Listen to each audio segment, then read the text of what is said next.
Social Studies 9. This is Mr. Sir. We're moving on to the next lesson. So this is lesson number 9. We're continuing on looking at consumerism. So continuing with chapter 7. Now today, we're going to be focusing on the factors of consumerism. So we're going to be getting a little bit of an intro to that. So the assignment is posted on Classroom. You need to open up the Google Doc and you need to open up the slides to go along with it. So I have the slides here. I have my Google Doc right here. Okay, so it's a few pages, but some of it is just information, and then there's a little bit of work that you need to do, and then it's pretty straightforward. Now, let's have a look. So, what are the factors of consumerism? So, we're going to get started with explaining the 6 factors of consumerism, Marketing. and then make some personal connections to them. Many factors can affect the behavior of individual consumers. Individual consumer choices affect society as a whole, including the jobs people have, and it can affect the quality of the environment. Now, those are just some examples. Let's have a look at the next little bit. So it says here, there are 6 factors of consumerism that we are going to examine. These factors all contribute to the choices that we make as consumers, and sometimes we consider them when we buy these things. Sometimes we actually don't.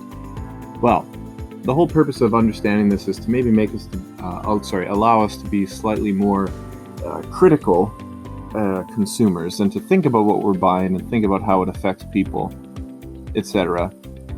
So let's look at this. So number 1, it says marketing. Number 2 is identity.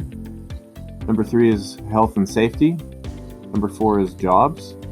Number 5 is environment.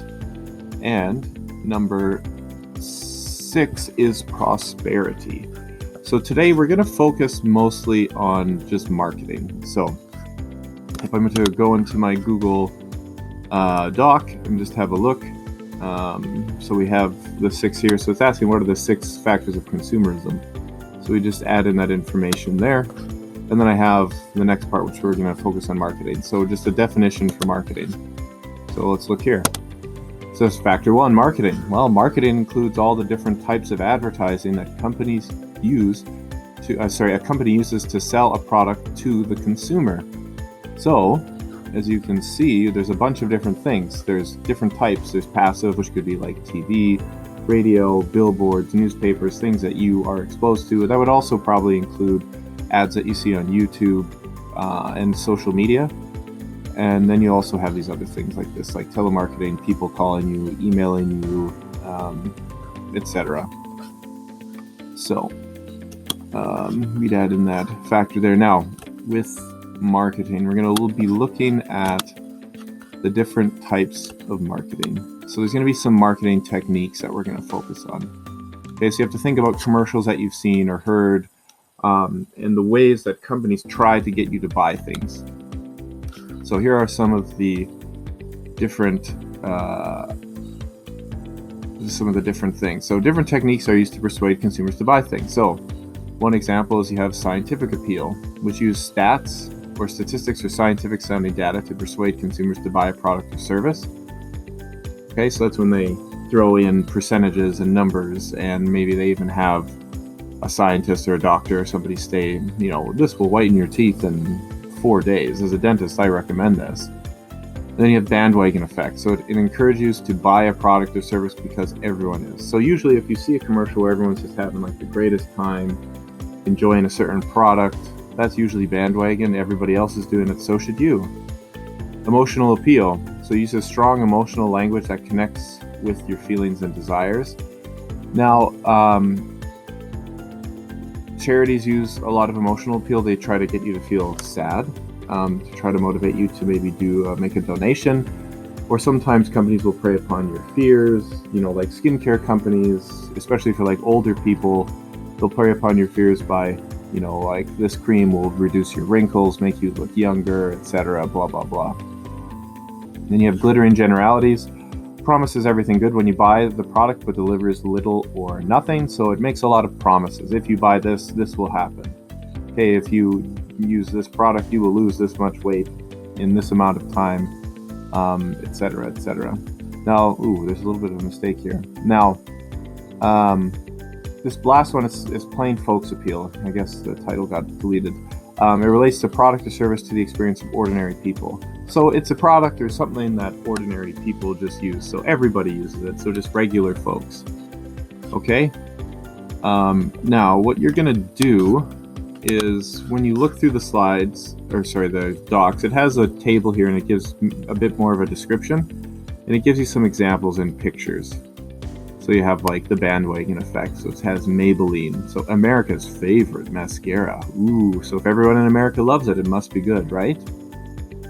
Then emotional appeal.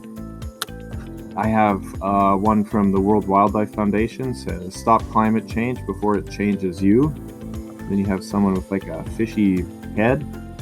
It's kind of preying on the fears of climate change. You could think about that, I guess if all the ice caps melt and we're all underwater, well, I guess we're going to have to adapt, huh? Okay, glittering generalities. So promises everything good when you buy the product that delivers little or nothing. So we have over here premium white. Get a celebrity smile in minutes. Your smile could be white and bright, and it shows all these different things. No bad tasting gels, no expensive lasers. So it's making all these promises. A celebrity white smile in minutes. Wow, I wonder if it actually works. Plain folks appeal now. Relates to product or service to the experience of ordinary people. We have Jared. I don't know if you guys know who Jared is. He's the subway guy. I think he's in jail now because I don't think he's a very nice person. But he is a kind of a regular guy, and Subway used him for many, many years as for their ad campaigns because he's just an ordinary dude who ate Subway every day and lost a ton of weight. So, if he lost weight, then so can you. And then we have testimonials. We have use celebrities or experts to speak for a product. So we have over here T-Swizzle, Taylor Swift, drinking Diet Coke. I wonder why companies pay millions of dollars to celebrities to make endorsements for their products. And last but not least, we have scientific appeal. So use stats or data to persuade consumers to buy a product. Now, sometimes even, as I said before, they'll throw in like a doctor or a dentist or something like that. So this dentist recommends Sensodyne. It says expert sensitivity release plus the benefits of daily toothpaste. And then it has this lady, I recommend Sensodyne, and then she's supposedly a dentist. Okay. Now, what you're going to do is we have a little video quiz. So I have 7 commercials in the slideshow. So it's on slide 6. So there's a bunch in here. Now I made sure I went through and made sure they're all approved by Edmonton Public Schools. So now we have Colgate, Verizon, Coca-Cola, Proactive, United Way, Old Spice, and then you have GE light bulbs. So you're going to watch all of these videos. And as you're watching them, go one by one. And I want you to basically decipher what advertising techniques are being used and then put in some evidence to support your answer here. Okay, so go to slide 6 in the slideshow, watch all the commercials. After watching 7 commercials, decide which advertising technique was used. Write the technique beside the commercial name below. Now, some of the ads will have more than one technique being used. Include as many as you can find and give a brief explanation of how you know. So, watch the commercial. So like for Verizon, I'm going to watch it and think, okay, does it have, we can go back to my chart, scientific appeal, testimonials, plain folks appeal, glittering generalities, emotional appeal, bandwagon effect.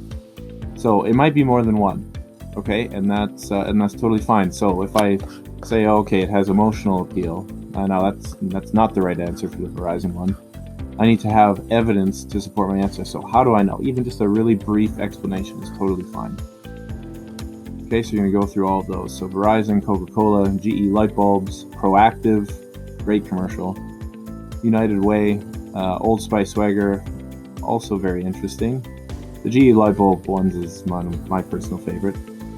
Now, once you finish all that stuff, we'll get to the journal response. Now, think of some of the major purchases you've made in the past 2 years. Now, describe which marketing techniques may have influenced your decisions to buy this product. Are you still happy with your purchase? Why or why not? Now, just a small paragraph, 5 sentences at least. just to respond to that. Now, if you can't think of one, maybe think of maybe talk to somebody else in your household and ask them if they've made a big purchase, and you guys can go over the different marketing techniques. But I think all of us, we're exposed to so many ads every day, especially if you know, for a lot of you young people, you're on YouTube a lot. You're constantly barraged with ads. Social media, lots of people are, lots of celebrities and other influencers use social media for income, so they have a lot of advertisements on there too. So we're constantly faced with ads, and let's just try to understand, okay, which ones influence us. Okay, think about if you see a commercial and that makes you laugh or whatever, maybe that'll influence the decision you make. But anyways, I'm going to stop talking, and I want you guys to try your best, and good luck.